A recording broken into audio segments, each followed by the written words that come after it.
3வது அதிகாரம் 20வது வசனம். நம்முடைய இருதயமே நம்மை குற்றவாளிகளாக தீர்க்குமானால் தேவன் நம்முடைய இருதயத்தின் பெரியவராக இருந்து சகலத்தையும் அறிந்திருக்கிறார். இந்த வசனத்தில் 2 கருத்தை சொல்றார். முத கருத்து, நம்முடைய இருதயம் நம்மளை குற்றப்படுத்துகிறது அப்படின்றார். ஆவிக்குரிய இருதயம் குற்றமுள்ள இருதயமாட்டி இருக்கிறது. அதுக்கு காரணம் மேலே மேலே உள்ள வசனத்தில் எழுதியிருக்கிறாரு. நம்மளுக்கு சத்தியத்தை படிச்சிருக்கிறோம். சத்தியத்தில் நிறையா சத்தியங்கள் எழுதப்பட்டிருக்குது. சகோதரன் கஷ்டப்பட்டா அவனுக்கு நம்ம கொடுக்கணும் எழுதப்பட்டிருக்குது. பாவம் செய்யக்கூடாதுன்னு எழுதப்பட்டிருக்குது. அன்பை உண்மையோடு கூட கூறணும்னு எழுதப்பட்டிருக்குது. வாயினால் தெய்வத்தை துதிக்கணும் எழுதப்பட்டிருக்குது. இப்படி அநேக காரியங்கள் எழுதப்பட்டிருக்க, நாமளும் அதை வாசிச்சிருக்க, அவைகளுக்கு முரண்பாடாய் நாம் நடக்கும்போது நம்முடைய இருதயத்தில் ஒரு கூத்துதல் உண்டாயிருது. வேதம் சொல்லுது பாவம் செய்யக்கூடாதுன்னு. பாவம் செய்யும்போது என்ன ஆகுது? இருதயத்தில் ஐயோ பாவம் செஞ்சிட்டோம்னு ஒரு பலத்தை குத்து, ஒரு பலத்தை ஒரு குடைச்சல் நம்முடைய இருதயத்தில் ஏற்படுகிறது. ஆவிக்குரிய ஒவ்வொரு மனுஷனுக்கும் இந்த சம்பவம் நடக்கும். இப்படி பாவத்தினாலே நம்முடைய இருதயம் குற்றப்பட்டு கொண்டு இருக்கும்போது நம்முடைய இருதயமே மறுபடி பாவத்தை விட முயற்சி பண்ணுது. நான் பாவம் செய்கிறேன், நான் பாவம் செய்கிறேன், நான் நல்லாகணும், நான் பரிசுத்தம் ஆகணும்னு முயற்சி பண்ணுது. முயற்சி பண்ணியும் அந்த உடன்பாட்டை விட முடியாமல் நம்ம தவிக்கிறதுனால இன்னும் நம்முடைய இருதயம் குற்றப்படுகிறதுன்றார். பாவம் செய்கிறதுனால ஒரு பக்கம் குற்றப்படுது, 2வது பாவத்தை விட முடியாததுனாலவும் இன்னொரு பக்கம் ஒரு குற்றம், ஒரு குத்து நம்மளுக்கு உண்டாயிருது அப்படின்ட்டு மொத பகுதியை முடிச்சிட்டார். 2வது கருத்தை சொல்றாரு. அவர் கர்த்தர் நம்முடைய இருதயத்தின் பெரியவராயிருந்து சகலத்தை அறிஞ்சிருக்கிறார். நம்மளுக்கு நம்முடைய பாவத்தை விடுவதற்கு நம்மளுக்கு ஞானம் இல்லை, நம்ம பாவத்தை விடுவதற்கு நம்மளுக்கு அறிவு இல்லை, நம்ம பாவத்தை விடுவதற்கு நம்மளுக்கு புத்தி இல்லை, நம்மளுக்கு பவர் இல்லை, நம்முடைய ஆற்றல் நம்மளுக்கு இல்லை. சொல்லப்போனால் கிட்டத்தட்ட நம்மளுக்கு எதையும் உண்டாக்குறதுக்கு நம்மளுக்கு பவர் இல்லை, அத்தாரிட்டி இல்லை. ஒரு ஏழை ஆயிட்டான் அப்படின்னா அவனுக்கு பணக்காரன் ஆகிறதுக்கு நாலேஜ் கிடையாது. பெரும் பாவத்தில் விழுந்துட்டான அந்த பாவத்தை விட்டு விலகுவதற்கு அவனுக்கு பவர் இல்லை, அத்தாரிட்டி இல்லை, இல்லையா?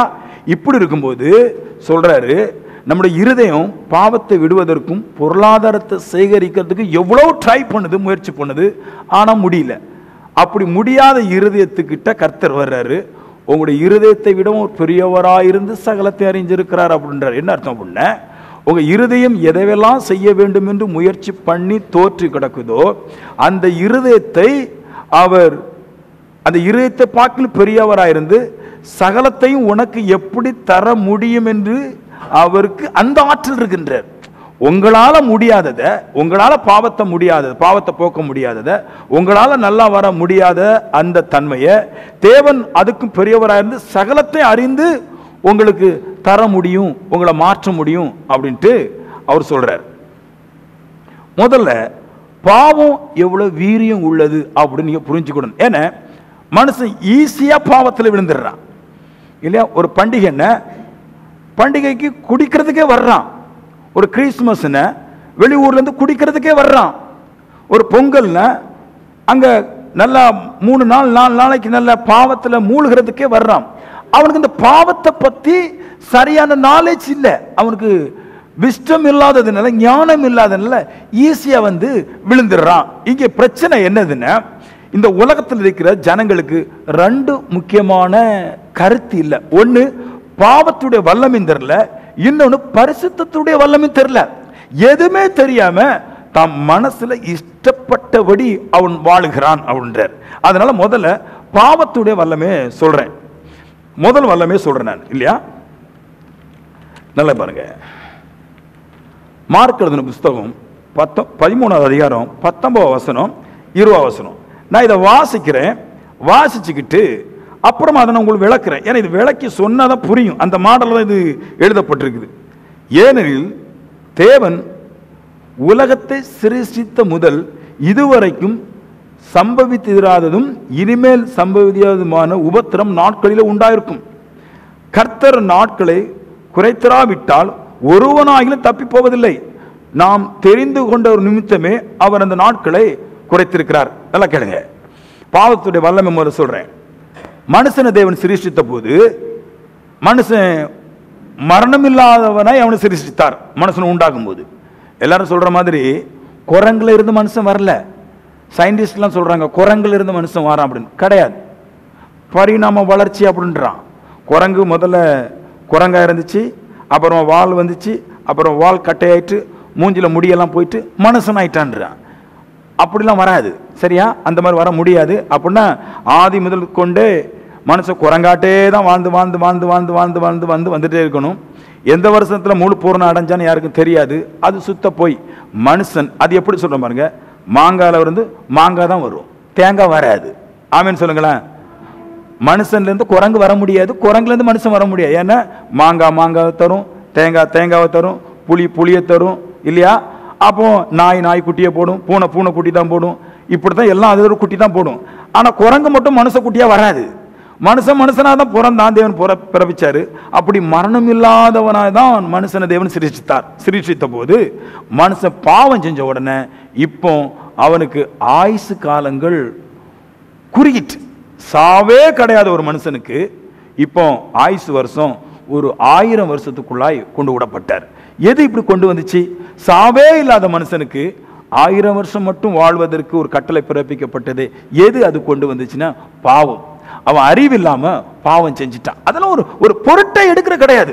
பாவத்தை ஒரு பொருட்டை எடுக்காததுனாலதான் அழிவே இல்லாத மனுஷன் அழிவுக்கு வந்துட்டான். இப்ப 1000 வருஷம் வந்துட்டான். அப்புறமா படிப்படியாட்டு இப்ப 70 வருஷம். பைபிள் சொல்லுது தாவீதுடைய காலத்துல இயேசு கிறிஸ்துக்கும் கிட்டத்தட்ட 2000 வருஷத்துக்கு முன்னாடியே பலம் இருந்தா 80 வருஷம், பலம் இல்லைன்னா 70 வருஷத்துக்கு வந்துருச்சு. இப்ப எப்படி வந்துச்சுன்னா பிறக்கும் போதே கேன்சர் தான். ஒரு அம்மா சொல்லுது, அது முதியோருக்கு சுகர் வருது. அன்னைக்கு ஒரு சகோதரன் சொல்றான், என் பிள்ளை பிறந்த பின்னாடியே சுகர்லே தான் பிறந்துச்சுன்றான். இப்போ எப்படி இருக்குன்னா 1000 வருஷம் வாழ்ந்த மனுஷன் பிறந்த உடனே மரணத்தை நோக்கி தான் போயிட்டு இருக்கிறான். வாழ்வானா சாவானா, எந்த வயசுல போறான்னு சொல்ல முடியாது. அந்த அளவு வருஷத்தை குறுக்கி கொடுத்தது. ஏன் அப்படின்னா மனுஷன் தெரியாம, முதல் காரியம் மனுஷன் தெரியாம பாவத்தில் விழுந்துடுறான். அந்த பாவம் தான் சாபமாய் மாறி விடுகிறது. இப்ப சாபமா மாறின பின்னாடி இப்ப நல்லா புரிஞ்சுடுங்க, எனக்கு தேவன் 1000 வருஷம் கட்டளை விட்டுருக்கிறாரு. நான் பாவம் செஞ்சு சாபம் வந்து என் கால் 2 காலம் வெட்டு போயிடுச்சுன்னு வைங்களேன். இப்ப நான் என்ன பண்றேன்? 100 வருஷம் வாழ்ந்திருக்கிறேன், இன்னும் 900 வருஷம் வாழணும். இந்த 900 வருஷம் வாழும்போது நான் வேதனையிலேயே சாகுறேன். கால் இல்லாம இருக்கிறேனே. இதோட செத்து போயிட்டா நல்லா இருக்கும்னு ஒவ்வொரு மனுஷனும் ஒவ்வொரு பாவத்திலையும், ஒவ்வொரு பிரச்சனையிலையும், ஒவ்வொரு வியாதியிலும், ஒவ்வொரு சூழலிலும் சாவை விரும்புகிறான்றது. விரும்புறான், சாவு வேணும் விரும்புறான். இப்படி சாவு வேணும்னு விரும்புற மனுஷன் பல வருஷமாய் சாவு இல்லாம இருக்கும்போது அவன் வேதனை அதிகரிக்குதுன்றார். அதனால என்ன பண்ணிட்டாருன்னா 1000 வருஷம் வாழ்ந்த மனுஷனை 70 வருஷம் 50 வருஷத்துல கொண்டு முடிச்சிட்டாரு. ஏன்னா நோய் வந்தாலும், கஷ்டம் வந்தாலும், வறுமை வந்தாலும், கேன்சர் வந்தாலும், சுகர் வந்தாலும் ஒரு குறிப்பிட்ட வயசுல அவன் செத்து போகும்படிக்கான ஒரு சூழ்நிலை கர்த்தர் தான் உண்டாக்குனார். ஏன்னா ரொம்ப நாள் வலிச்சு சாகிறத ஒரு ஒரு ஒரு குறிப்பிட்ட ஒரு 10 வருஷத்துல போயிட்டான்னா நிம்மதியா போயிடுவான்னு கர்த்தர் தான் இவன் நொந்து சாக கூடாதபடிக்கு வருஷத்தை குறைச்சான் இருக்குது. இது உலகத்தாருக்கு. ஆவிக்குரியவனுக்கு ஏன் இந்த வருஷ குறைப்பு நடந்துச்சு அப்படின்னா, ஆவிக்குரியவன் நம்ம பரிசுத்தம் ஆயிட்டோம். தேவ சமூகத்துக்கு எப்படியோ கடவுள் கூட்டு வந்துட்டார், அவர் தெரிந்து கொண்டார், நம்மளை அழைத்தார், கொண்டு வந்துட்டார். நம்ம இப்ப பரிசுத்தம் ஆயிட்டோம். இப்ப என்ன ஆகுதான், பரிசுத்த மனுஷன் பரிசுத்தத்துல நிக்க கூடாதபடி பாவமானதான் இழுக்குதான். வா இங்க வா, நீங்க பாவம் செய்வா, இங்க பாவம் செய்வான்னு இழுக்குதான். ஏன்னா பாவம் வந்த பின்னாடி சாபம் வரும், சாபம் வந்த பின்னாடி தரித்திரம் வரும், மரணம் வரும், எல்லா கஷ்டங்களும் வந்துடும். அப்போ ஆண்டவர் சொல்றாரு, உங்கள் நிமித்தமாகத்தான் இந்த ஆயுசு வசனம் பாருங்க, மார்க் 13:20 தாம் தெரிந்து கொண்டவர்கள் நிமித்தமே அவர் அந்த நாட்களை குறைத்திருக்கிறார். நாட்கள் குறைப்பு எதுக்கு? தெரிந்து கொண்டவங்களா. அது எப்படின்னா, நம்ம தேவ சமூகத்துக்கு வந்துட்டோம், வந்த பின்னாடி பரிசுத்தம் ஆயிட்டோம், ஆக்கப்பட்ட பின்னாடி பரிசுத்தமாட்டே நம்மளால 500 வருஷம் 1000 வருஷம் ஓட்ட முடியாதுன்றார். ஏன்னா இந்த உலகத்துடைய பாவம் எப்படியாவது பிடிக்கிறோம். ஆமீன் சொல்லுங்களேன், ஒரு கரங்களை தட்டி. ஆமென். அப்ப பரிசுத்தத்தை காத்துக்கொள்வது கூடாத விஷயம். 1000 வருஷங்களா பரிசுத்தத்தை காத்துக்கொள்ள முடியாது. ஏன்னா ஆதாமை தேவன் சிருஷ்டித்த போது அநேக வருஷங்கள் பரிசுத்தமா இருந்தான். ஆனா அவனால பரிசுத்தமா நிற்க முடியலன்றார். ஏன்னா எப்படியாவது பிசாசு பாவத்தை கொண்டு வந்து மனசனை கடத்திருதுன்றார். இப்ப நம்மளாம் இருக்கிறோம் பாருங்க, ஓரளவு இந்தியாவில் தப்பிடலாம், கொஞ்சம் ஓரளவு பரிசுத்த பவர் இருந்துச்சுன்னா ஓரளவு பரிசுத்தமா தப்பிடலாம். ஜப்பான்ல எல்லாம் போய் தப்ப முடியாது பாருங்க. அங்க நம்ம ஊர்ல ஒரு கல்யாண வீடுன முக்காவாசி சின்ன பிள்ளைங்களாட்ட ஓடிட்டு இருக்கு. ஜப்பான்ல கல்யாணமே கிடையாது. அவங்களுக்கு ஏன் கல்யாணம் கட்டணுங்கிற ஒரு எண்ணத்துக்கு வந்துட்டாங்க. அவங்க எல்லாருக்கும் அரசாங்கமே எல்லாத்தையும் ஓப்பன் பண்ணி எல்லாம் இலவசமா கொடுத்துருது. அப்போ ஒரு சூழ்நிலை வருதுன்னு வைங்களேன், நம்மளுக்கு இந்தியாவில் இனி நம்மளுக்கு குழந்தையே வேண்டாம் அப்படின்னு அப்படி ஒரு சூழ்நிலை வரும்போது கல்யாணம் கட்டலைன்னா எப்படி அது பாவம் மனுஷனை அமுழ்த்து கொண்டு போகும். அதனால கர்த்தர் என்ன சொன்னாருன்னா, ஒருத்தர் ரட்சிக்கப்பட்டு பரிசுத்தமா வாழ்ந்துட்டான்னு இந்த எப்படியாவது அந்த பரிசுத்தத்துக்கு ஒரு 20 வருஷம் 10 வருஷம் காத்து கொண்டுட்டோம்னா பின்னாடி மரணத்தை கொடுத்துடுறாரு. அப்ப இவன் சாகும்போது மரணம் இல்லாமலே சாகுறதுனால அவன் நித்திய ஜீவனுக்கு போக முடியுன்றார். அப்போ எது ஒரு மனுஷனை நரகத்துக்கும் சாபத்துக்கும் கொண்டு போகுதுன்னா பாவம். அப்போ இந்த பாவத்தை தேவன் எந்த அளவு கட்டுப்படுத்துறாருன்னா மனுஷோட வாழ்க்கையே குறைச்சி ஒரு சின்ன ரட்சிப்போட கூட மறிக்கும்படிக்க கொண்டு வந்துட்டார். அவன் பாவம் எப்படிப்பட்டதுன்னு தேவனுக்கு தெரியுது. பாவம் எந்த மனுஷனுக்கு இகழ்ச்சி உண்டாக்கும், எந்த மனுஷனும் மாட்டிக்குவோம், மாட்டுனா எந்திக்க முடியாது. ஆமென் சொல்லுங்களேன். ஒரு ரகசியத்தை சொல்றேன். இந்த பாவத்துல எது பெரிய பாவம் அப்படின்னு கேட்டீங்கன்னா விக்கிரம் தான் பெரிய பாவம், அது தெய்வீக பாவம். மனுஷ பாவத்துல எது பெரிய பாவம் கேட்டீங்கன்னா ஸ்திரீ இல்லைன்னா புருஷன் ஸ்திரியை கொடுத்து ஒரு இடத்துல படுகுழி என்று சொல்லுது. ஒரே ஒரு இடத்துல மட்டும் ஸ்திரியை கொடுத்து படுகுழி, அதுல விழுந்துட்டான எந்திக்கவே முடியாதுன்றார். ஆமென் சொல்லுங்களேன். இன்னொருக்கா சத்தமா கரங்களை தட்டி ஆமென். எதுக்குன்னு பைபிள்ல நிறைய பேர் லவ் பண்ணிருக்கிறான். தாவீதை லவ் பண்ணிருக்கிறான், சாலமோன் லவ் பண்ணிருக்கிறான், ஆபிரகாம் கூட கடைசியில் ஒரு லவ் வந்துச்சு, யூதா கூட ஒரு சின்ன ஒரு பிரச்சனை விழுந்திருக்கிறான். ஆமென். விழாதவங்க நின்னுட்டாங்க, விழுந்தவங்க தோத்துட்டாங்க. விழாமன்ற பாருங்க, ஐயோ பாவம் வருது நான் விழல உளமாட்டம் விழவனை பிடிச்சி நின்றவங்க நின்னுட்டாங்க. விழுந்தவங்க திருப்பி எந்திக்கவே இல்லை, ஒருவனும் கூட எந்திக்கலன்றார். அப்ப நான் சொல்றேன், பாவம் அவ்வளவு ஸ்ட்ராங்கானது, பவரானது, ஈஸி கிடையாது. அது சந்தோஷமா இருக்கும் என்று தெரிந்து எண்ணத்துல உள்ளத்துல எண்ணத்தை ஊத்தும் போது இது சந்தோஷம் தெரிஞ்சு விழுந்துடாத, எந்திக்கவே முடியாதுன்றாரு. அது சாபமாகத்தான் முடியும். நிறைய பேரு நம்ம ஆவிக்குரிய மதம் இல்லாதவங்க நிறைய பேர் சொல்லுவாங்க பாருங்க, என்னவோ தெரில எங்க வீட்டில் 3 பேர் ஒரே வருஷத்துல செத்துட்டாங்க, கல்யாணம் முடிஞ்ச உடனே அக்கா செத்து போச்சு, மாமாவுக்கு டக்குன்னு கேன்சர் வந்துச்சு, அவங்க இப்படி செத்து போயிட்டாங்க, இதெல்லாம் சொல்லுவாங்க பாருங்க. ஏன் அவங்களுக்கு தெரியல? ஏன்னா அவங்களுக்கு பாவத்தை குறித்து வீரியம் தெரியாது, பரிசுத்தத்தை குறித்து வீரியம் தெரியாது. மனசுல நினைக்கிற மாதிரி வாழ்றாங்க. ஆனா மனசுல நினைக்கிற மாதிரி வாழ்றதுனால நான் பாவம் செஞ்சா தேவன் பார்க்க மாட்டார்ல. எந்த ஜாதியோ எந்த குலமோ பாவம் செய்யும் போது கண்டிப்பா இகழ்ச்சி உண்டாகும். அந்த பாவம் சாபத்தை கொடுத்து அவன் அது எல்லாவற்றையும் பயங்கர உபத்திரங்களில் அந்த நாட்களில் உண்டாகுது. நம்ம எதிர்பார்க்காத புதிய புதிய நோய்களும் பாவத்தினால் சாபமாய் உள்ள வந்து நம்மளை அலக்கழிக்குதுன்றாரு. அப்போ பாவம் இவ்வளவு பவர் உள்ளது, அதை ஈஸியா எடுத்து கையாடல் பண்ணிடக்கூடாது. இப்படி பாவம் இருக்க, இப்படி பாவத்துல மனுஷன் விழுந்திருக்க, இந்த பாவத்துல இருந்து எப்படி தேவன் நம்மளை ரட்சிக்கிறார், நம்முடைய இருதயத்துக்கு மேற்பட்டவராக இருந்து சகலத்தை அறிந்திருக்கிறார் சொல்றாரு. இந்த சகலத்தை அறிந்திருக்கிற தேவன் எப்படி பாவத்தில் விழுந்த நம்மளை, நம்முடைய குற்ற உணர்வை, நம்முடைய இருதயத்தை எப்படி தேற்றுகிறார், எப்படி கட்டுப்படுத்துகிறார், எப்படி மாற்றுகிறார் என்பதுதான் முத பகுதியில் இருக்குது. ஆமென். எனக்கு கேசவன் வந்துடும் பாருங்க, திருவிழா நடக்கும் போதெல்லாம் அப்படி ஒரு சந்தோஷம் இருக்கு. ஆகஸ்ட் மாதம் 24ஆம் தேதி திருநாள் வந்துடும் முன்னாடி, அப்போ அவ்வளோ சந்தோஷம்.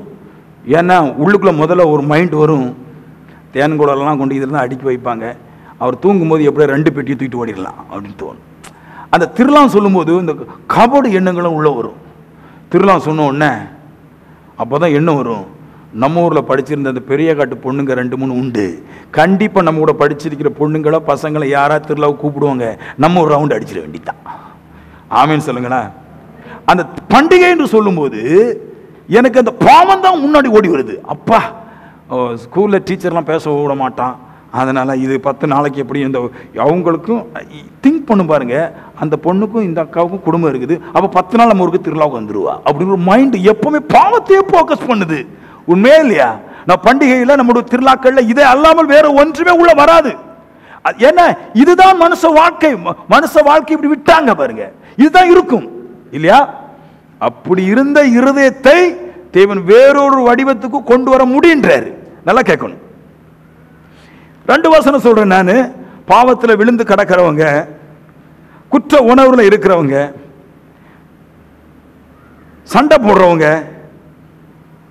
குடிக்கிறவங்க, அதை விட முடியாமல் குற்ற உணர்வுல தவிக்கிறான் பாருங்க, அவன் எப்படி எந்திக்க முடியிருக்கு? 2 வசனம். முதல்ல ஏசாயா 10:17, இஸ்ரவேலின் ஒளியானவர் அக்கினியும் இஸ்ரவேலின் பரிசுத்தர் அக்கினி ஜோலையுமா இருக்கிறார்.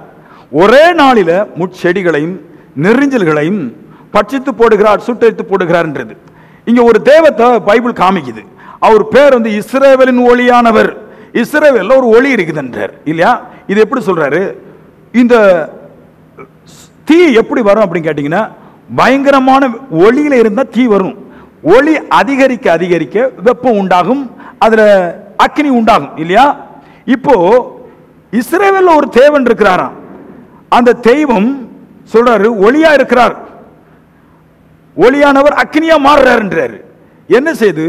ஒரு தீ எழும்பி நெறிஞ்சல்களையும் முட்செடிகளையும் பச்சையாயிருந்தாலும் சரி கரிஞ்சு போயிருந்தாலும் சரி அதை பட்சித்து எப்படி ஒன்றுமில்லாமக்கிறதோ, எவ்வளவு பெரிய மரமா இருந்தாலும் எவ்வளவு பெரிய பச்சையோடு இருந்தாலும் அக்கினியானது பட்சித்து அதை சாம்பலாய் ஒன்றுமில்லாமல் ஆக்குறது போல இஸ்ரவேலின் ஒளியானவர், இஸ்ரவேலின் அக்கினியான தெய்வம் இயேசு கிறிஸ்து, அவர் பாவமா இருக்கிற அந்த பாவங்கள் எவ்வளவு பலம் உள்ளவைகளா இருந்தாலும், அது புதிய பாவமா இருந்தாலும், அது அதிகார வல்லமை உள்ளவைகளா இருந்தாலும், அவைகள் எல்லாவற்றை சுட்டரித்து ஒன்றுமில்லாமல் ஆக்குகிறார். பாவத்தை போக்குறதுக்கு இஸ்ரவேலில் பிறந்த இயேசு கிறிஸ்துவின் ஒருவர், அவர் மூலமா இந்த பாவத்தை போக்க முடியும் இங்க சொல்லுது. அடுத்த வசனம் சொல்லுது, அந்த வசனத்துல 2வது பகுதி, இஸ்ரவேலின் பரிசுத்தர் அக்னி ஜோலயமா இருக்கிறார். அதாவது பாவத்தை போக்க யாரால அங்க முடியும் அப்படின்னு ஒரு பேச்சு வருது. பாவத்தை போக்க யாரால போக்க முடியும்? சில பேர் சொல்றாங்க, நான் ஜெபம் பண்ணா பாவம் போகும். பாவம் போகாது. சில பேர் சொல்லுவாங்க, அந்தவனியர்கிட்ட கேட்டா பாவம் போகும். அந்தவனியர் பாவமா பரிசுத்தரா? பாவம் செஞ்சிருக்கிறாரு, அவர் பாவிதான். சில பேர் சொல்லுவாங்க, நாங்கள் மரியாட்ட கேட்டால் அவங்க பாவத்தை போக்குவாங்க. மரியா பாவம் செஞ்சிருக்கிறாங்களா இல்லையா? செஞ்சிருக்கிறாங்க. அப்படி இருக்கும்போது எப்படி பாவத்தை போக்காது? எது பாவத்தை போக்கும்? பரிசுத்தம் பாவம் போக்கும். இஸ்ரவேலின் ஒளியானவர் பரிசுத்தர், அவர் அக்கினியும் அக்கினி ஜோலையுமா இருக்கிறார். அந்த பரிசுத்த தெய்வம் தீக்கு ஒப்பிட்டு பேசுது. தீயும் பரிசுத்தம் ஒண்ணுதானா? தீக்கிட்ட போகும்போது எந்த மரமும் எரிஞ்சு கருகிறது போல பரிசுத்தராயிருக்கிற இஸ்ரவேல் தேவனாய் கர்த்தருக்கு முன்னாடி ஒருவன் விழுந்து கிடக்கும்போது அவருடைய பாவங்கள் எல்லாம் ஒன்றுமில்லாமல் பொசுங்கி போகிறதுன்றார். அப்போ பாவத்தில் விழுந்துட்டோம், பாவத்தை விட்டு நம்மளுக்கு கிளம்ப முடியாது. ஆனா பாவத்தை போக்குவதற்கு ஒருவர் இஸ்ரவேலில் பிறந்திருக்கிறார், பரிசுத்தர், அவரால் எல்லாவற்றையும் போக்க முடியுங்கிற ஒரு சத்தியத்தையும் அது சொல்லிட்டு, இப்ப இதுக்கு இன்னொரு வசனம் சொல்றேன். அப்புறமா எப்படி இந்த பரிசுத்தம் பாவத்தை போக்குதுன்றேன். ஆமென் சொல்லுங்களேன். பரிசுத்தம் பாவத்தை போக்கிட்டு வைங்களேன், ஜெயிச்சிருவீங்க ஈஸியாட்டு. இங்க பிரச்சனையே என்னென்ன, ஜெபம் ஒரு மேட்டர் இல்லைங்க. இங்க பாவத்தை தூக்கி தூக்கி தூக்கி தூக்கி மனுஷன் இழைச்சி போயிட்டான், ஒன்றும் நடக்க மாட்டாங்க. ஏசாயா 11:9, என் பரிசுத்த பரிபூதம் எங்கும் தீங்கு செய்வாரும் இல்லை கேடு செய்வாரும் இல்லை அப்படின்றார் ஆண்டவர். இஸ்ரவேல்ல பழைய ஏற்பாட்டு காலத்தில் கர்த்தர் ஜனங்களை நடத்தி கொண்டு வந்தார். அப்ப பரிசுத்த பருவதத்தில் அவர் வாசம் பண்ணி கொண்டிருந்தார். அந்த பரிசுத்த பருவத்துக்குள்ள ஆடோ மாடோ மனுஷர்களை ஏறி போக கூடாதபடி இருந்துச்சான். ஏன்னா அது அந்த பரிசுத்த பருவதம் மகா பரிசுத்தம் உள்ளதா இருந்துச்சான். இந்த மகா பரிசுத்தம் உள்ள அந்த பருவதத்திட்ட ஒருத்தன் போகும்போது அதுகிட்ட போக வேண்டும் என்றாலே அவன் 7 நாள் 14 நாள் தன்னை சுத்திகரித்து கொண்டு தான் போக முடியுமா. கேடு கர்த்தரை பார்க்க போன அப்படின்னா, ஒரு சாதா கலெக்டரை பார்க்க போறா இருந்தாலும் கூட 2 வருஷம் ஒரு 3 மாசம் ஆகும். சில பேர் சொல்றாங்க, கலெக்டரை நாங்களாம் பெரிய கேஸ் வச்சு நடத்துறோம், 2,000 லட்சம் கோடிக்கு கேஸுங்கள் நடக்குது, கலெக்டர் எங்களால் பார்க்கவே முடியல, 6 மாசத்துக்கு 2 வருஷம் பார்க்க முடியாது, என்னைக்காவது வந்து தான் பார்க்க முடியும். இது 10,000 கலெக்டருக்கு மேல கர்த்தர் இயேசு, அவரை பார்க்க போனோம்னா நல்ல பரிசுத்தம் இருந்ததான் பார்க்க போக முடியும். அப்ப என்ன சொல்றாரு, அவருடைய பரிசுத்த பருவதம் எங்கும் தீங்கு செய்வாரும் இல்லை கேடு செய்வாரும் இல்லை, அவர் இருக்கிற இடத்துக்கு பரிசுத்த பர்வதங்கிறது அவர் இருக்கிற இடம் வச்சுக்கோங்களேன். அவர் இருக்கிற இடத்துக்கு ஒருத்தன் போக ஆசைப்பட்டால் அவன் கேடும் செய்ய மாட்டான், பாவம் செய்ய மாட்டான். அப்ப நான் சொல்றேன், ஒருவன் தெய்வத்தை பார்க்க வேண்டுங்கிற விருப்பம் வந்துருச்சுன்னா, அவருடைய சமூகத்துக்கு போக வேண்டுங்கிற ஆசை வந்துருச்சுன்னா, இந்த மனுஷன் பாவம் செய்ய மாட்டான்றார். இவன் கேடு செய்ய மாட்டான். ஏன்னா கேடு செஞ்சா பார்க்க போக முடியாது, பார்க்கணும்னா கேடு செய்யக்கூடாது. கர்த்தர் சிங்காசனத்தில் வானத்தில் இருக்கிறார். அவர் ஒரு மனுஷன் அவரை கண்டுபிடிச்சி தேடி நான் அவரை பார்க்கணும், அவருடைய சமூகத்தில் இருக்கணும், சாவில்லாத வாழ்க்கை வாழணும் ஒரு என்னைக்கு விரும்புறானோ ஆசைப்படுறானோ அன்னைக்கே அவன் பாவமும் கேடும் அவனை விட்டு போய்விடும். அப்ப இங்க பிரச்சனை என்னென்ன? பிரச்சனை மனுஷனுக்கு இங்க தெய்வத்தை பார்க்கிறாங்கிற ஒரு எண்ணம் இருக்குது. தெய்வமில்லாத தெய்வம் என்று எண்ணி காணக்கூடாத தெய்வத்தை பார்ப்பதற்கு ஆசை இல்லாததுனால அவன் பாவம் செய்யறான். தெய்வத்தை பார்க்கணுங்கிற உறுதி அவனுக்கு வந்துச்சுன்னா அவன் இனி பாவம் செய்ய மாட்டான்றது. ஆமென் சொல்லுங்களேன். 2, சமுத்திரம் ஜலத்தினால் நிறைந்திருக்கிறது போல. சமுத்திரத்தை பத்தி பேசுற சமுத்திரத்தை பாருங்களேன். சமுத்திரத்துல எவ்வளவு நதிகள் ஒன்னா கலக்கினாலும் அதோடைய சுவை மாறாது. ஆமென் சொல்லுங்களேன். எவ்வளவு மழை தூத்தினாலும், பூமியிலிருந்து எவ்வளவு தண்ணி ஊற்றுகள் வந்தாலும், மதகுகள் எவ்வளவு தான் திறந்தாலும் சமுத்திரத்துடைய டேஸ்ட் மாறாது. சமுத்திரத்திலிருந்து எவ்வளவுதான் தண்ணி எடுத்தாலும் அது குறையும் செய்ய அதோட தன்மையிலிருந்து. அப்படி போல பூமியே அறிகிற அறிவுனால, அதாவது பூமியே தேவ சமூகத்தில் சேர்ந்திருந்தாலும் பூமியே பாவம் செய்யாதபடிக்கு தேவனுடைய பரிசுத்தம் குறைவில்லாமல் அந்த பரிசுத்தமானது பூமியுடைய மொத்த ஜனங்களும் இயேசுவை தேடி போனாலும் மொத்த ஜனங்களையும் தேவன் பரிசுத்தமாக்க முடியுமா? இப்படி சொல்றேன் நான். இதை ஒரு சமுத்திரம் இருக்குது, சமுத்திரத்தில் இருக்கிற பூமியில் இருக்கிற மொத்த ஜனங்களையும் மொத்த தண்ணீரை ஊத்தினாலும் அந்த சமுத்திரத்துடைய டேஸ்ட் தான் இந்த பூமியின் மக்களுக்கு அடிக்குமே தவிர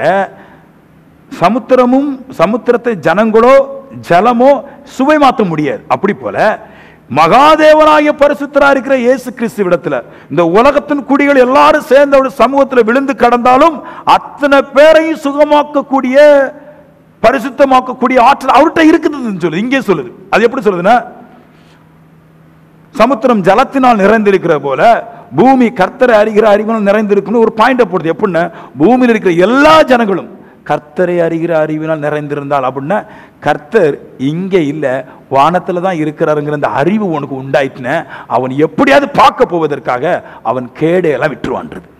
இங்கே கர்த்தரை அறிகிற அறிவு இல்லை, கண்ணுக்கு முன்னாடி காணுங்கிறத கடவுள்ன்றான், மிருகத்தை கடவுள்ன்றான், கல்லை மண்ணை கடவுள்னு சொல்றான். அதனால கடவுளை பார்த்து விட்டேங்கிற ஒரு உணர்வு. நாங்கெல்லாம் வேளாங்கண்ணிக்கு போவோம் பாருங்க, போகும்போது ஆடி பாடிட்டு போவோம், ஜாலியா அந்த எல்லா நாளும் ஜாலியாக போவோம்.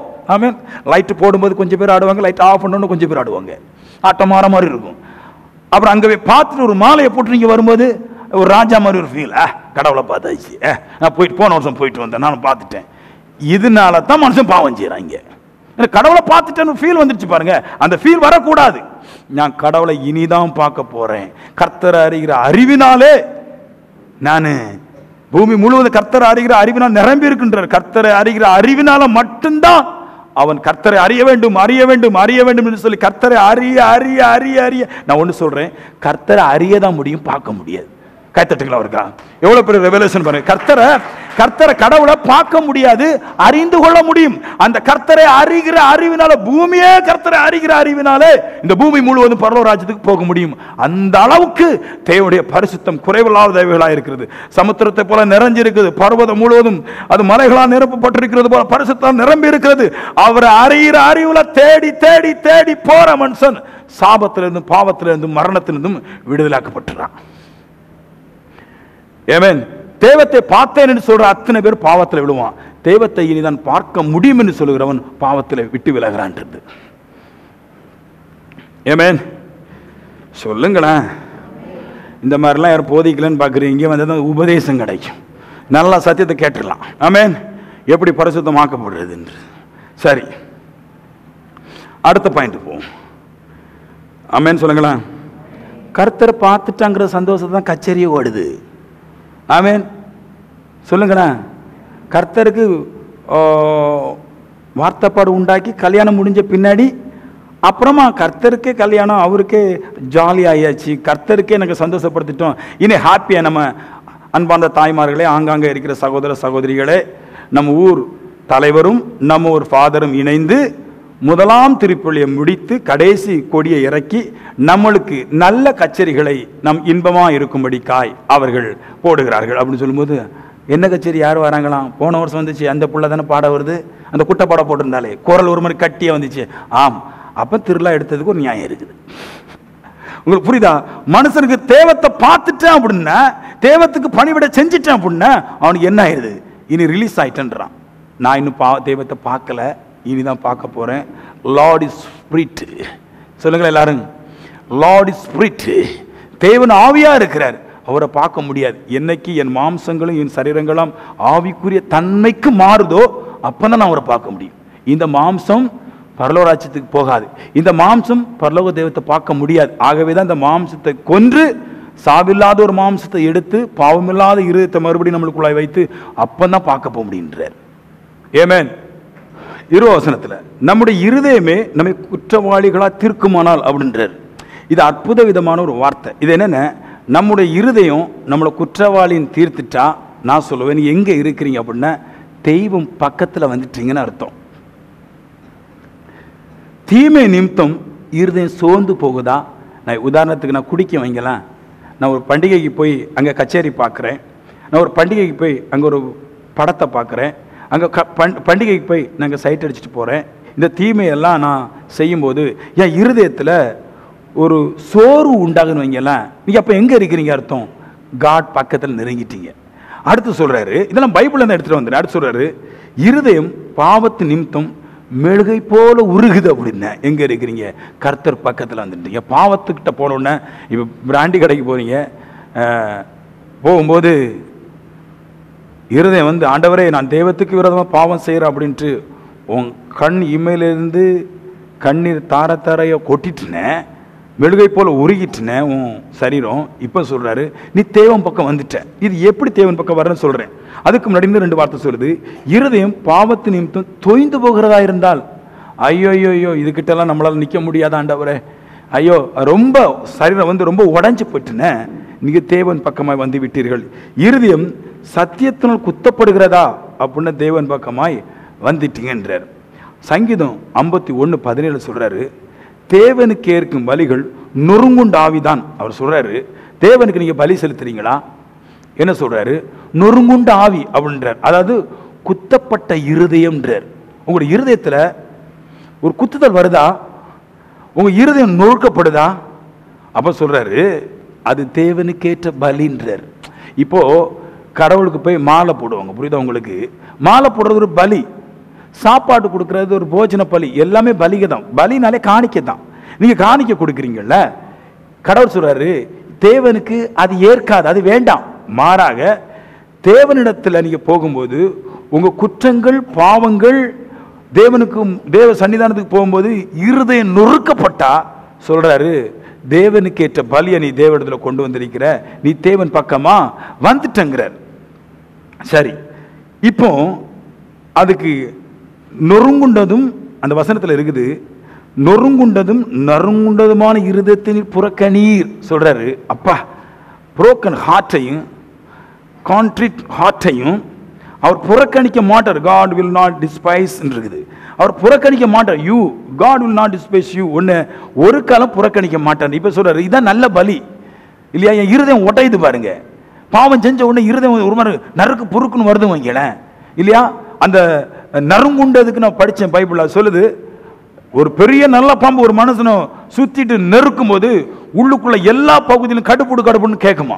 அப்படி நல்லா நொறுக்கிட்டு தான் வாயை திறந்து மறுபடியும் இது விழுங்கும். ஏன்னா உள்ள இருக்கிற எலும்புகள் வளைஞ்சு கிளஞ்சி போன பாருங்க. ஒரு சுத்தி நறுக்கு ஒரு கெட்டு போடும்போது உள்ள இருக்கிற முட்டு கிட்டு எல்லாம் அந்த எலும்புகள் எல்லாம் மொத்தமா ஆடிடும்.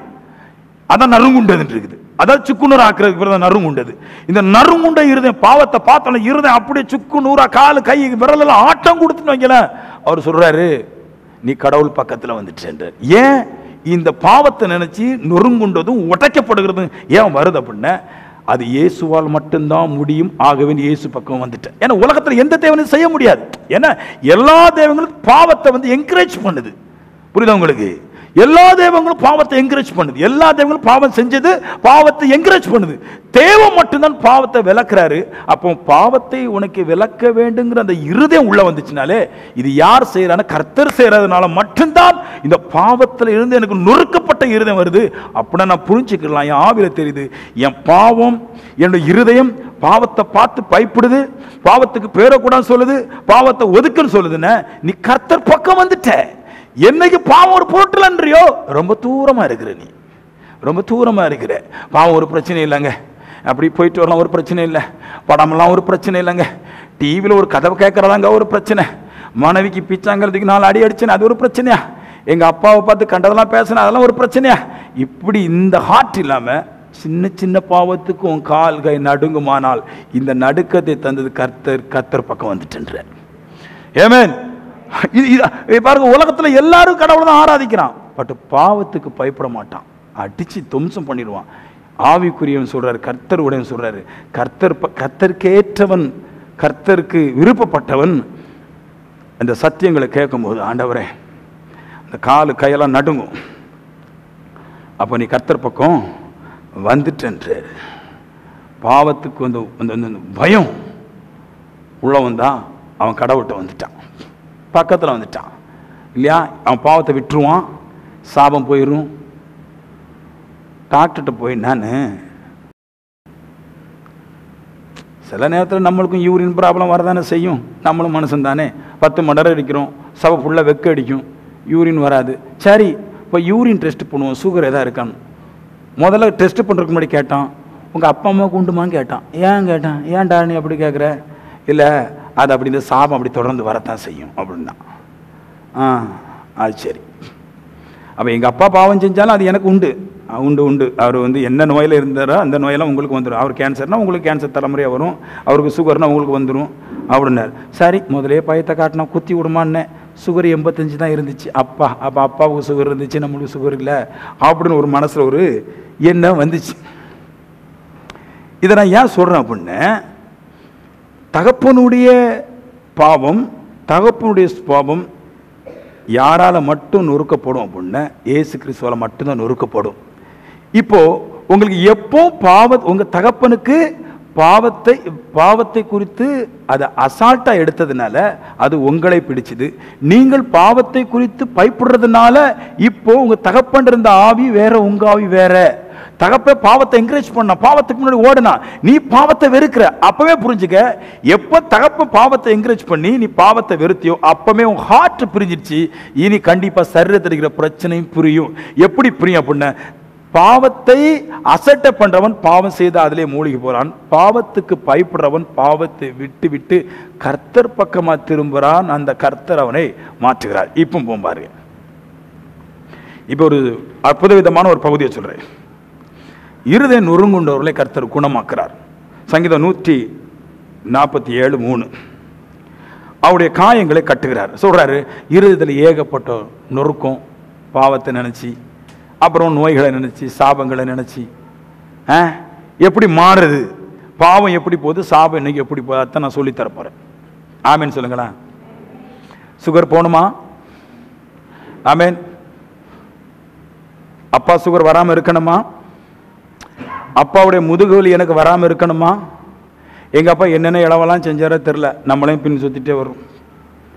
என் கூட இங்கே நைட்டு படுப்பானோ பாருங்கள், 2 பேக்க, என் பையனும் குட்டி பாஸ்டர், எனக்கு இருக்க அடுத்தால இருக்க பாஸ்டர் பையனும் படுப்பாங்க. படுத்துட்டு என்னை நக்கல் பண்ணுற சாடை பயங்கரமாக இருக்கும். அவன் ஒரு தான் சொன்னான், அப்பாவுக்கு முடி 1.5 சென்டிமீட்டர் மட்டும்தான் அப்படின்னா. அப்புறமா அவன் அப்படி சொல்லும்போது எனக்கு ஒரு ஞாபகம் வந்துச்சு, மை ஃபாதருக்கும் முடி 1.5 சென்டிமீட்டர் தானே, அதனால் நம்மளுக்கு 1.5 சென்டிமீட்டர். அப்போ நம்ம டக்குன்னு அங்கே போகுது பாருங்க அந்த பாவம். நம்ம ஏன் இப்படி கெட்டு கிடக்க அப்படின்னா, தகப்பனார் செய்த பாவம் அவருக்கு இருக்கிறதா நம்மளுக்கு வருது அப்படின்றோம். அப்புறமா சொன்னான், அப்பாவை சின்ன வயசில் பொழிச்சு கடத்திரிக்கான போல தெரியுது, மண்டையெல்லாம் ஏகப்பட்ட காயங்கள் அப்படின்ட்டான். டக்குன்னு மைண்ட் அப்படி போச்சு. அப்பாவும் குடிச்சுக்கிட்டு ஊரா சண்டை போடுவார். அந்த ஜீன் அண்ணமாரிட்டும் இருந்துச்சு, தெருவிறங்கி சண்டை போடுவானுங்க. நம்மளும் கூட வளர்ந்தது தானே, அதே ஜீனு, அதே பார்வை, அதே கேள்வி நம்மளுக்கு அத்தான் இருக்குது. எப்படி மாத்துறது, நம்ம எப்படி இருந்து மாறுறது? இந்த பாவம் போனதான் எல்லா கேரக்டரும் போகும், என்ன செய்யறது? அப்போதான் சொல்லுது, நொறுங்குண்ட இருதயங்களை தேவன் குணமாக்குறார். ஆண்டவரே பாவத்தை போக்கணும் அப்படின்ற மைண்ட் எப்போ வருதோ அப்பவே அந்த இருதயத்துக்கு குணத்தை கொடுத்துடுறாருங்க. என்னைக்கு இத பாவம் வேண்டாம் ஒதுக்கி போடுன்னு சொல்றானோ அப்பவே அவன் சோபங்கள் மாறுது, அவன் கேரக்டர் மாறுது, சரீரத்தில் இருக்கிற எல்லா பலவீனங்களும் காயங்களும் சுகமாகப்படுறது, குணமாகுறார். இப்போ பாருங்க, ஒரு ஸ்திரியை காட்டுறேன். பைபிள் இந்த மாதிரி படிச்சிருக்க மாட்டீங்க. நான் பைபிள் இந்த மாதிரி படிச்சதுனால இப்படி போதிக்கிறேன். நான் எங்கள் அப்பா அம்மாருக்கு நான் கஷ்டப்பட மாட்டேன். நான் எங்கள் அப்பா அம்மா சுகரில் சாக மாட்டேன். நான் ஏன்னா அடிக்கடி செக் பண்ணுறேன். சுகர் இல்லை, எங்கள் அப்பாவுக்கு சுகரில் சேர்த்துச்சு, நான் சுகரில் சாக மாட்டேன். ஏன்னா எங்கள் அப்பா ஆராதித்த தேவனெல்லாம் நான் ஆராய்ச்சிட்டு இருக்கிறது. எங்கள் அப்பா பாவ தெய்வத்தை பாவம் இல்லாத மாதிரி ஆராய்ச்சாரு. நான் பாவம் இல்லாத தெய்வத்தை பாவம் இல்லாத மாதிரி ஆராதிக்கிறேன். நான் ஆராதனையில் வித்தியாசம் இருக்கு, தேவத்தில் வித்தியாசம் இருக்கிறது. அப்படி போல வாழ்க்கையில வித்தியாசம் வரும், சரீரமும் வித்தியாசமா மாறும். எங்க அப்பாட்ட வந்து சுகர் எனக்கு வராது, ஏன் இருக்கிற பலம் என் பிள்ளைகிட்ட போகாது. ஏன்னா ஒருவருக்கொருவர் தேவத்திட்ட அதிகமா நெருங்கும் போது என் கஷ்டங்களும் என் பலவீனங்களும் என்னை விட்டு மாறிவிடுகிறது. அப்படிதான் மாறும், இல்லைன்னா தொடர்ந்து வரும். இஸ்ரவேல் ஒரு பழமொழி உண்டு, தகப்பன் புளிக்கிற அந்த புளியை கடிச்சா பிள்ளைங்களுக்கு நாக்கு குசுமா. நான் இங்க இருந்து ஒரு பெரிய புளி எடுத்து வச்சுட்டு இந்த பச்சை பச்சைன்றீங்க பாருங்க, நான் முன்னாடி இந்த புளியெல்லாம் கலவங்க போயிருக்கிறேன். பச்சைகளை எடுத்து இப்படி கடிக்கும் போது ஒருத்தன் கடிப்பான், இங்க பல்லு கூசும். இத சாபம் சொல்லுது பைபிள். தகப்பன் செஞ்சா பிள்ளைங்க புளிக்கும். பிடிச்சிருக்கா உங்களுக்கு? புளிக்கும். இப்போ சொல்றாரு, அந்த புளிப்பு சிஸ்டத்தை நான் எடுத்துட்டேன்றாரு. என்னைக்கு பரிசுத்தம் உங்களுக்குள்ள வந்துச்சோ இது எல்லாவற்றையும் சுட்டரிக்குதுன்றாரு. புளிப்பு நிக்காது, எரிப்பு நிக்காதுங்க. உங்க தகப்படுறது எந்த இது உங்களுக்கு வராது. ஏன்னா இஸ்ரவேலின் தேவனாய் கர்த்தர் பட்சிக்கிற அக்னியா இருக்கிறாரு. இது எதையுமே உள்ள கொண்டு வராதுன்றாரு. எப்படி பாருங்க, ஒரு ஸ்திரீ கண்டுபிடிச்சா பாருங்க இந்த ரகசியத்தை. எப்படி கண்டுபிடிக்க பாருங்க. மார்க்கு எழுதின புத்தகம் 7வது அதிகாரம் அற்புத விதமா இருக்கும். எங்க அப்பா ஏழை, நான் ஏழையா சாக மாட்டேன். நான் பல கோடிகளை சேர்த்து வச்சுதான் சாவேன் நான். ஏன்னா எனக்கு பணம் நல்லா பிடிக்கும். ஏன்னா வறுமையில வளர்ந்ததுனால எனக்கு வறுமை பிடிக்கல, எனக்கு பணம் நல்லா பிடிக்குது. அதுக்கு கர்த்தரும் வழி வகுக்கிறார். இந்த மாதிரி வாழ்ந்தா நல்லா வந்துடலாம் ஐயா. ஏமேன். இப்ப பாருங்க, மார்க் 7:24 இருந்து நான் வாசிக்கிறேன். எல்லாம் ரெடியா இருங்க. ஒரு அற்புத விதமான ஒரு காரியத்தை உங்களுக்கு கொண்டு வர்றேன் நான். கானானிய ஸ்திரீயின் விசுவாசம் இருக்குது. அதுல நான் பாயிண்டா சொல்றேன். வாசிக்கிறேன், முதல்ல வாசிக்கிறேன், நீங்க கேளுங்க சரியா. பூமி கர்த்தரை அறிகிற அறிவினால் நிறைந்திருக்கும் சொல்லுது பாருங்க. இப்ப பாருங்க, ஒரு ரகசியத்தை சொல்றேன். பின்பு அவர் எழுந்து அவிடம் விட்டு புறப்பட்டு தீரு சீதோன் பட்டணங்களின் எல்லைகளில் போய் ஒரு வீட்டுக்குள் பிரவேசித்து ஒருவரும் அதை அறியதிருக்க விரும்பியும் அவர் மறைவாயிருக்க கூடாமல் போயிற்று. அப்பா, கடவுள் தன்னை யாருக்கும் காட்டக்கூடாதுன்னு ஒரு வீட்டுக்குள்ளவே மறைஞ்சிருந்தாராம். ஆனா அவரால் மறைஞ்சிருக்க முடியலையாம். எப்படி அப்படின்னா, மறைந்திருந்த தேவனை மறைந்திருக்க கூடாதபடி ஒரு ஸ்திரியானவள் கர்த்தரை அறிந்து கொண்டாள். அறிறா இல்லையா? நொறுக்கப்பட்ட இருதயத்தில் வேதனையில அறிந்து கொண்டாள் இருக்குது. அந்த கீழே இருக்கும், அசுத்த ஆவி பிடித்திருந்த ஒரு சிறு பெண்ணகை தாயாகி ஒரு ஸ்திரீ அவரை குறித்து கேள்விப்பட்டு வந்து அவர் பாதத்தில் விழுந்தாள். அப்பா, மகளுக்கு பேய் பிடிச்சிருச்சு. சாபம். பேயின சாபம் இருந்தால் பேய் வரும். சில பேர் பாவம் என்னன்னு தெரியாம சாபம் என்னன்னு தெரியாம பேயை உள்ள கொண்டு வந்துடுறாங்க. சரி, வந்தவங்களுக்கு ஸ்தோத்திரம். அவங்க மாதாட்டவே பிரசங்கம் கேட்டிருப்பாங்க, அதனால அப்படி இருந்திருக்கும். அந்தவனி அரட்டை இல்லாட்டி மாதாட்ட கேட்டிருப்பாங்க. ராயப்பட்ட பிரசங்கம் கேட்டதுனால பேயை வீட்டுக்குள்ளே கொண்டு வந்துட்டாங்க. அது என்னன்னு தெரியாது. ஏன்னா அங்கே இதெல்லாம் சொல்லுவாங்க பாருங்க, அதெல்லாம் பிரச்சனை இல்லை. ஒரு ஃபாதர் அன்னைக்கு சொல்கிறாரு, சிறு பிள்ளைங்களுக்கு நீங்கள் மொபைலை கொடுக்கணும், மொபைல் இல்லாமல் வாழ முடியாது. ஆம், எல்லா பிள்ளைங்களுக்கும் வாட்ஸ்அப்பு, ஃபேஸ்புக்கு, யூடியூப்பு எல்லா சேனலும் திறந்து கொடுங்க. இனி அப்படி தான் பிள்ளைங்கள் வாழ முடியும். ஏன்னா அவங்களுக்கு பாவத்தை பற்றி பிரச்சனை இல்லை. புரியுதா உங்களுக்கு? எந்த சாமிக்கு பாவத்தை பற்றி பிரச்சனை இல்லை. அவங்க ஆசாமியாக வாழ்றதுக்காண்டி ட்ரை பண்ணுறாங்க. எல்லாத்தையும் மொபைலை கொடுத்து எல்லாரும் கிக் ஏற்ற வச்சுக்கிட்டு அப்புறம் இந்த பிள்ளைங்கள் பாவம் செஞ்சுட்டு, சுவாமி நான் பாவம் செஞ்சேன் சுவாமி. அப்படியா? பாவம் செஞ்சு கேட்கணும். நீங்கள் உங்கள் பாவத்தினுடைய ஆளை சொல்லுமாறு தாழ்மையோடு கேட்டுக்கொள்கிறோம். ரிச்சு மறுநாள் வீட்டுக்கு வருவார். ரிச்சி உடனே பாவம் செய்தாயா, 6 லட்சம் மந்திரம் 6 முறையும் 10 கற்பனை 10 முறை சொல்லிட்டு போ. மறுநாள் காலையில் நான் சூடை இருந்ததுனால உன்னிடத்துல உன்னை காட்டி கொடுத்துடுவேன், உன்னை வலு கட்டாயம் பண்ணுவேன். இதான் நடக்குங்க. உங்களுக்கு புரிஞ்சிச்சா? நீங்க உங்க பாவத்துக்கு சாபத்துக்கு யாரை தேடணும்னா ஃபாதரை போய் தேட அறிஞ்சிருது. யாரை தேடணும்? கானானிய ஸ்திரீ சீரியன் புரோனிகா. she was a Greek Syrian புரோனிகா இருக்கு. கிரேக்க ஸ்திரீ சீரியன் புரோனிகாவில் பிறந்தாளாம். அவ இயேசு கிறிஸ்துவை குறித்து கேள்விப்பட்டாள். சாபத்தில் நிறைஞ்சிருந்த ஒரு பொண்ணு இயேசு கிறிஸ்துவை குறித்து கேள்விப்பட்டா. என்னன்னு கேள்விப்பட்டா, பாவத்துக்கு என்னைக்கு இருதயம் நொறுங்குதோ அந்த மனுஷனை நோக்கி பார்க்கிறாருன்னு கேள்விப்பட்டான். என்னைக்கு இருதயம் நறுங்குண்டதாகுதோ, என்னைக்கு பாவத்தின் நிமித்த கண்ணீர் வடிக்க ஆரம்பிக்கிறாளோ, அன்னைக்கு தேவன் மறைந்திருக்க கூடாமல் தன்னை வெளிப்படுத்துவார் என்று அந்த ஸ்திரீ அறிந்திருந்தாள். நிறைய பேருக்கு தேவன் தெரியாது, தேவனை பார்த்தது கிடையாது, தேவனுடைய தூதனை சந்திச்சது கிடையாது, தேவ வார்த்தைகள் இருதயத்தில் சந்தோஷம் தந்தது கிடையாது. ஏன்னா பாவத்தை குறித்து இங்க யாருக்குமே ஒரு கரைச்சல் கிடையாது. இங்க எனக்கு கர்த்தார் என்னை கைவிட்டாரு, எனக்கு சாப்பாடு தரல, எனக்கு படிப்பு தரல, எனக்கு சமாதானம் தரல, இதுக்கு வேண்டி ஆளுகிறாரே தவிர பாவத்தை குறித்த ஒரு பலகினம் இருதயத்துக்குள்ள உருவாகல. ஒரு கடின இருதயம் தான் இருக்குது. பாவம் பிரச்சனை இல்ல, பாவம் பிரச்சனை இல்ல, கர்த்தர் மன்னிப்பார் சொல்ற அளவுக்கு தான் மைண்ட் போகுது தவிர பாவம் செய்யும் போது, பாவத்துக்கு போகும்போது, இருதயம் நொறுங்கும் போது கர்த்தர் தன்னை மறைத்து இருக்க கூடாதபடிக்கு வெளியே கொண்டு வருகிறார். அவர் வீட்டுக்குள்ள ஜெபிக்கிறார், ஆண்டவரே நான் யாருக்கும் வெளிப்பட விரும்பல, மனுஷன் பொய்யனா இருக்கிறான், பாவத்தை மறைச்சு வாழுகிறான், இவனுக்கு நன்மை செய்து பிரயோஜனம் இல்லை என்று தேவ சமூகத்தில் இருக்கும்போது ஒரு ஸ்திரீ மட்டும் காணான ஸ்திரீ கரைஞ்சு கொண்டே வர்ற, ஆண்டவரே பாவம் செஞ்ச ஆண்டவரே, நீர் பாவத்துக்கு எங்களை விடுவிப்பீர் என்று வருகிறேன் ஆண்டவரே, இனி பாவம் செய்ய மாட்டேன் ஆண்டவரே, இந்த பாவம் பிசாசு கொண்டு வந்தது ஆண்டவரே, என் பிள்ளைய மனமோன பக்கத்தில் வாழ விட்டேன், நான் மனமோன பக்கத்தில் சுத்தினேன், இனி பாவம் வேண்டாம் என்று கரைஞ்சு கொண்டு வந்த போது மறைந்திருந்த தேவன் வெளியே வந்தார். அப்ப எனக்கு பாவம் உள்ள வந்துச்சு, அந்த பாவத்தை குறித்து ஒரு ஒரு குடச்சலே இருறதுக்கு வேணுன்றார். நிறைய பேர் மனைவிமார்களை எந்த பண்டிகையும் கூட்டிட்டு போறது, இவர் நினைப்பு என் கூட வந்து கரெக்டா வருவா, நீ வராத நேரம் சொல்லுங்கய்யா, என் புருஷன் என் பொண்டாடி என் கூட தான் வருவா தெரியுமா, அப்படி எனக்கு பின்னாடி தான் வருவா, தலையை கீழே போட்டுட்டு தான் வருவா, நீ அந்த இடத்த விட்டு மாறு, அவ தலை அவர் ரோபோவோட மோசமா சுத்தும். உங்களுக்கு தெரியுமா? ஏமன் சொல்லுங்களேன். ரோபோ யாரை பார்த்து கண்டுபிடிச்சாங்கன்னா லேடிஸ் தலையை பார்த்து. இப்படிதான் போவாள். நேற்று வரைக்கும் நான் போனோம் பாருங்க, இப்படியே ஒரு பிள்ளை சுத்திட்டு வந்துச்சு, அவன் பக்கத்திலே பார்த்தோம், அப்படி வந்துச்சு. நான் யோசிச்சேன், ஏன் இப்படி வச்சிருக்கிறா, அவ ஃபேஸ்ல எல்லாம் வளைஞ்சு கீழே விழுந்துருவாங்களா, அப்படி பொத்தணும். அவன் நினைப்ப அப்படி. பொம்பளை எல்லாம் பார்த்துருக்கீங்களா, மூஞ்சி அப்படிலாம் போவாங்க. ஏன்னா அவங்க ஃபீல், அவங்க ரொம்ப அழகா பொத்து நேரம் விழுந்துருவாங்களாம்.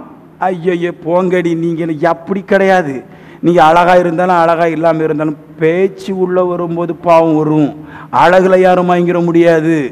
மாற மாற பேசும்போது தான் பாவம் கன்வெர்ட் ஆகும், உள்ள சேரும். உலகத்தில் இருக்கிற அழகுகள் எல்லாம் பாவம் கிடையாது, அழகில்லாதவங்களெல்லாம் பரிசுத்தம் கிடையாது. யார் ஒரு மனுஷன் மாற மாற இனப்பிரியாமல் ஆத்துமாவை உட்பிரவேசிக்க பார்க்கிறோம், அங்கதான் பாவம் வரும்.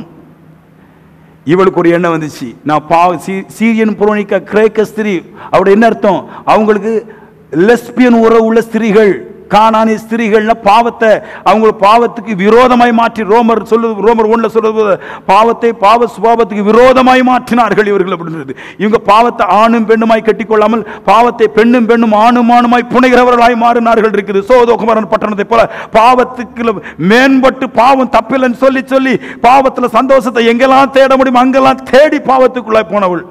அப்பந்தான் பிள்ளைக்கு பேய் வந்து பிடிச்சது, சாபம் வந்து பிடிச்சது. இந்த பிள்ளைய பார்க்கும்போது அவருடைய பாவம் பெருசா, பிள்ளை பெருசா பார்க்கும்போது பிள்ளை தான் பெருசா தோணுச்சு. பிள்ளையுடைய பாவத்தை பிள்ளையுடைய பிசாசை போனவே என்ன செய்யணும், அவ ஒவ்வொரு பேரை ஒவ்வொரு தெய்வத்தை அறிந்து கொள்கிறார். அப்படி ஒவ்வொரு தெய்வமாய் அறிந்து கொள்ளும் போது ஒரு நாள் இயேசு கிறிஸ்து குறித்து அறிந்து கொண்டால் அப்பந்தான் அவளுக்கு தெரியுது, இது ஒரிஜினல் ட்ரூத், உண்மை சத்தியம் இதுவே. பாவத்தை எவன் ஒருவன் கண்டிக்கிறானோ அந்த மனுஷன் தான் நன்மை செய்ய முடியும்னு உணர்ந்து கொண்டான். வீட்டுக்கிட்ட வந்துட்டான். வந்த உடனே இயேசு வெளியே வந்துட்டார். அவ கேட்கிறான், தன் மகளை பிடித்திருந்த பிசாசை துரத்த வேண்டும் என்று வேண்டிக் கொண்டாள். இயேசு அவளை நோக்கி, முந்தின் பிள்ளைகள் திருப்தியாகட்டும், பிள்ளைகள் அப்பத்தை எடுத்து நாய்க்குட்டிகளுக்கு போடுறதுக்கு நல்லதில்லை, பார்க்கக்கூடாதுன்னு இருந்தார். கடைசியில் பக்கத்தில் இருந்து பார்த்துட்டார், நல்லதில்லை, அதற்கு மேய்தான் ஆண்டவர். மேஜையின் கீழ் இருக்கும் நாய்க்குட்டிகள் பிள்ளைகள் சிந்துகிற துணிக்கைகளை தின்னுமேந்தான். அப்பொழுது அவர், நீ சொன்ன இந்த வார்த்தை நிமித்தம் போகலாம், பிசாசுன் மகளை விட்டுட்டு நீங்கி போயிட்டு. அவள் வீட்டுக்கு வந்த பொழுது பிசாசு போய்விட்டதையும் தன் மகள் கட்டிலில் படுத்திருக்கிறதையும் கண்டாள். அவர் பார்க்குறாரு. அங்கே போய் பாவத்தை எல்லாம் இயேசு மேலே இறக்கி வச்சா.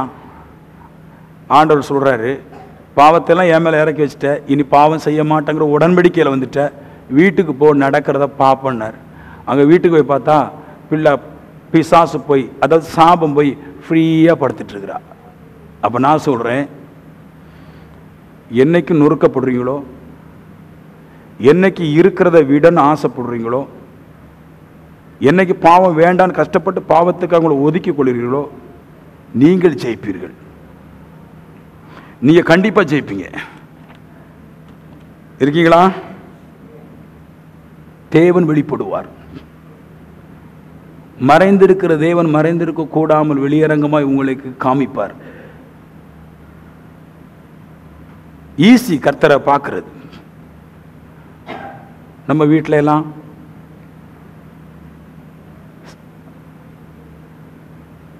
சோறு காயாது. என்னங்க, அரிசி குறைவாக தான் இருக்குது, உப்பு குறைவாக தான் இருக்குது. மொபைலுக்கு கார்டு குறையாது, உள்ளி குறவு, வீட்டில் தக்காளி குறவு போட்டு எப்படியாவது யூடியூபுக்கு கார்டு போட்டு விட்டுறாள், டிவிக்கு கார்டு போட்டு விட்டுறாங்க.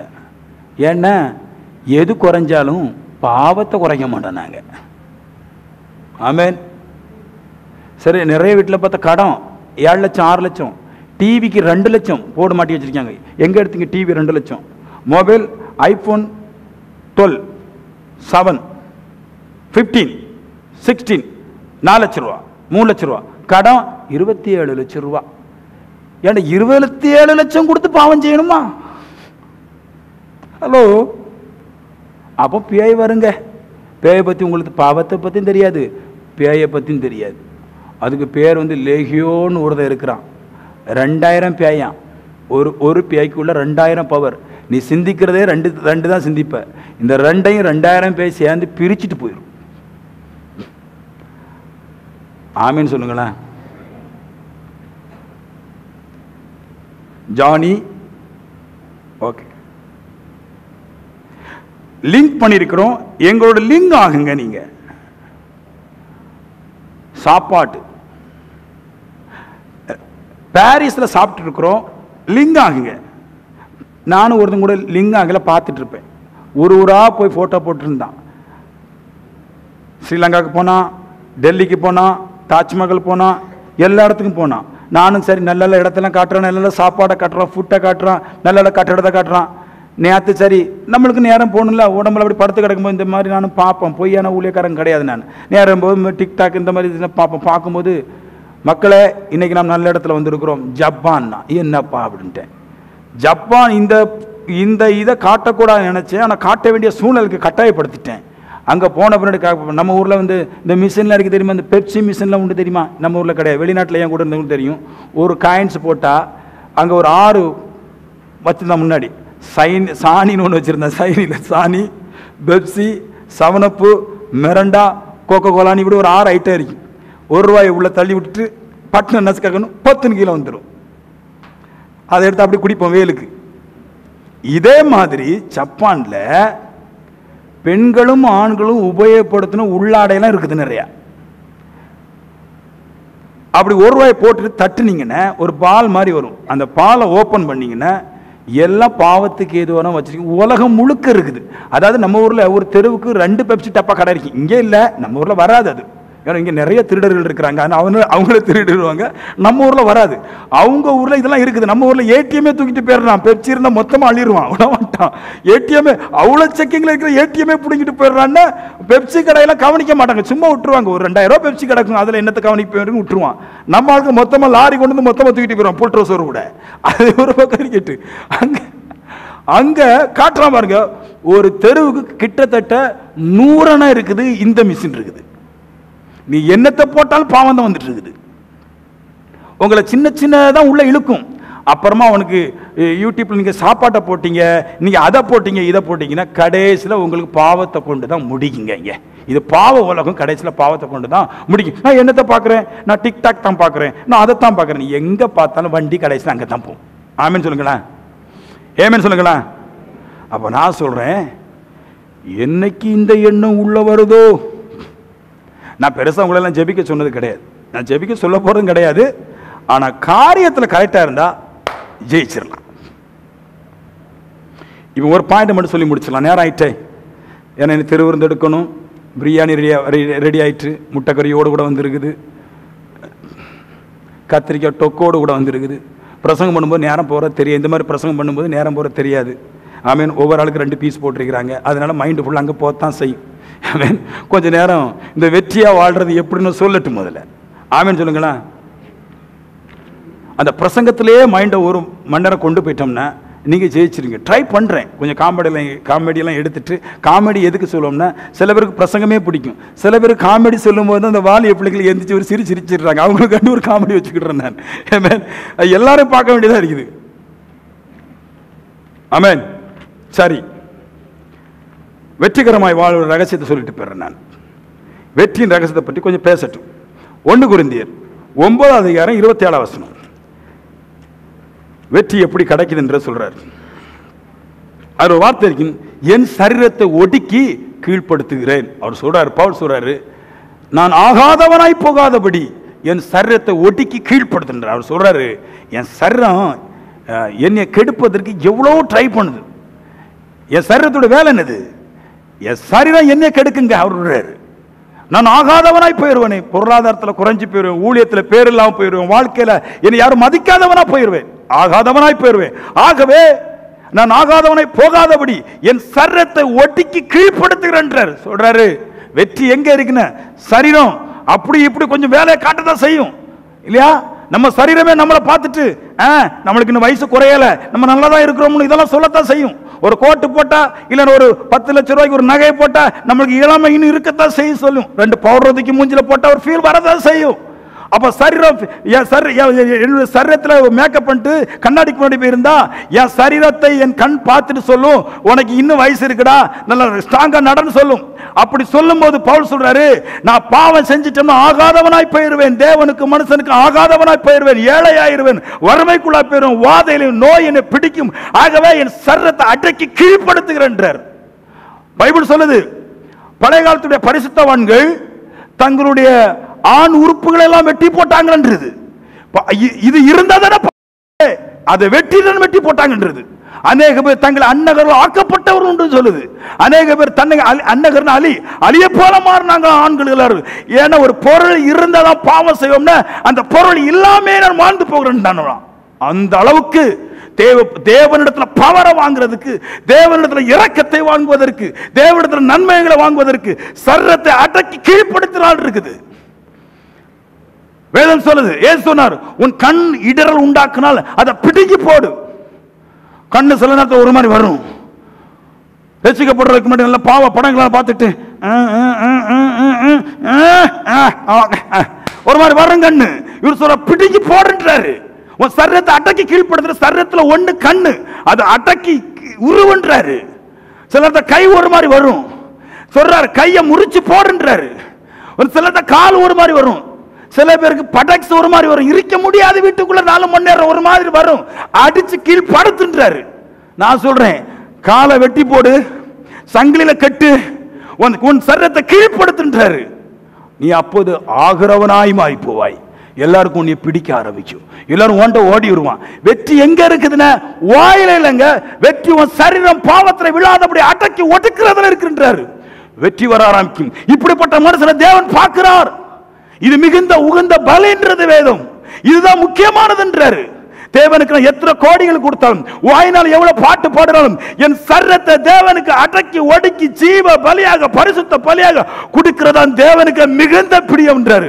அதுதான் அவருக்கு நல்ல பலி, நல்ல சுவாசம், நல்ல விருப்பம்ன்றாரு. அப்படிப்பட்ட மனுஷனை ஆசீர்வதிக்கவே ஆசீர்வதிப்பார். வரதான் செய்யுங்க. சும்மா இருந்த சரீரத்தை அப்பா சொன்னார், அக்கா சொன்னார், சத்தியத்தை கேட்காம கண்ட கதையெல்லாம் பார்த்துட்டு விக்கிரத்துக்கு முன்னாடி போய் நின்றுட்டு தேவன் இல்லாத தேவன் ஆராதிக்கும் போது பாவம் பிரவேசித்து இப்ப இருக்கு பழக்கத்தையே தந்துட்டு அது இல்லாம இருக்க முடியாது. அது முகந்து பார்க்காமல், அதை நாக்கில் வைக்காம, அது ஒரு பக்கம் ஊத்தாம என்னால் வாழ முடியாது சொல்றாரு. நீதான் அடக்கணும், நீதான் நீ உன்னோட அவமானத்திற்கு முன்னாடி உன் பிள்ளையோட வாழ்க்கை கெட்டு போமே அதற்காக பாவத்தை அடக்கு. உன் குடும்ப வாழ்க்கை கெட்டு போமே அதற்காக பாவத்தை அடக்கு. உன்னை வீடு கட்ட முடியாத சூழ்நிலைக்கு போவே அதற்காக பாவத்தை அடக்குன்றார். உன் சரீரத்தை அடக்கி கீழ்படுத்து, அதை கட்டுப்படுத்துன்றார். அப்ப பலன் வருன்றார். இதை செஞ்சாலே பலன் வந்துடும். பாவம் சரணம் தோணும். காது உனக்கு இடர் உண்டாக்கினால் அதை வெட்டி போடும். அழகானதெல்லாம் கேட்கும், இதமான பாட்டெல்லாம் கேட்கும், சினிமா பாட்டெல்லாம் மாடல் பாட்டெல்லாம் கேட்கும். பஞ்சு வைக்காத, ஆண்டோடைய பாட்டு போட்டு ஒரு ஹெட்போன் வாங்கி காதில் சொருவிடு, அது ஓடட்டு. இல்லைன்னா ஏன் நல்ல சத்தியத்தை கேளு, அது உள்ள போட்டு. டாப் சத்தியம் நான் பேசுறேன் நான் 1 யோவான்ல இருந்து. இதை கேளு, இதை உள்ள போட்டு கொஞ்சம் இதை உள்ள போட்டு போக போக போக போக சரீரத்தில் ஒரு வாஞ்சை வரும், பாவம் செய்யக்கூடாது விருப்பம் வரும். உன் சரீரத்தை அடக்கி படுத்துறது வசனம் தான். அடக்கி கீழ்படுத்துற வரைக்கும் வசனத்தை கேளு, ஒரு நாளைக்கு சரீரம் அடங்கி இருக்கும். அன்னைக்கு வெற்றி துளிக்க ஆரம்பிச்சிடும். வந்துரும் மேல பணம் கொட்ட ஆரம்பிச்சிடும், பிசாசு ஓடிடும். நல்லா கேளுங்க, பிசாசுடைய சாபத்துல ஒண்ணு வறுமை. வறுமை சாபத்துல ஒண்ணு. என்னைக்கு ஜீவனம் உள்ள வருதோ வறுமை மாறி போயிடும். காசு கிடைக்குன்னு பாவத்தில் இருந்துடக்கூடாது, காசு கிடைக்குன்னு கண்ட வேலையில் இருந்துடக்கூடாது, காசு கிடைக்குன்னு எங்க வேணாலும் வேலை செஞ்சிடக்கூடாது. பாவம் நிற்கிற இடத்துல கண்களையும் காதுகளையும் கைகளையும் வாய்களையும் மூக்கையும் வைக்காமல் உன் சரீரத்தை கட்டுப்படுத்தினால் நீ ஆகிரவனாய் மாறி போவாய். உன்னை பார்த்தெல்லாம் சொல்லுவாங்க, வாங்க வாங்க பிரதர், வாங்க தம்பி, வாங்க அண்ணே, வாங்க பாஸ்டர், வாங்க அண்ணா அப்படின்னு சொல்லுவாங்க. ஏன்னா என்னதான் நீ அப்படி விசேஷித்தவன்? நான் உங்களை விட என்ன விசேஷித்தவன்?